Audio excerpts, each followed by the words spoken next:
Just like any major ethnic nations on earth that have passed through different um, ethnogenesis, before they could arrive at a popular name in which they are referred to. So the Yoruba people are not an exception. I'm going to give another example. If you look at Israel, in different times, in different periods of their existence, for the past 4,000 years of their written history, they've been addressed as by different names all across the world where they found themselves. The term Hebrew, we know it's also referring to people who call themselves modern day Jews.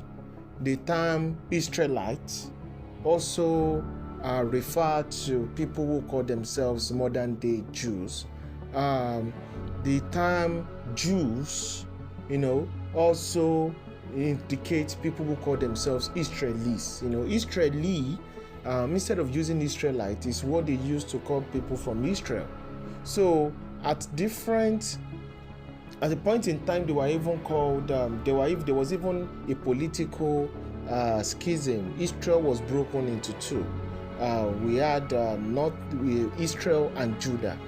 Even though these people were of the same stock, the same Israelite, Jewish, Hebrew stock, they started. So some people became people, Samaritans, people from Israel, and some people became people from, by identity. They started answering people from Judea. So it's an evolution. So that has happened to the Yoruba people. So if you call somebody that identifies as Yoruba Olukumi, you're right. You call somebody that identifies as Yoruba, you call him Ishekiri, Israel, you're right. You call them Oko, you're right. You call them Alata, you're right. You call them Anago, you're right. You call them Olukumi, or Lukumi or Ife, you're right. So it is because of this different ethnogenesis of different kingdoms, city-states, all across West Africa at different times, the different migrations and the interactions of these Yoruba groups with their neighbors, both within Africa and outside Africa, actually determined the name, the ethnonym in which that Yoruba group could be referred to. So currently in this 21st century, the term Yoruba has become more and more popular than the other Asian names in which the Yoruba people are referred to. So I know a lot of people are going to say there's been a lot of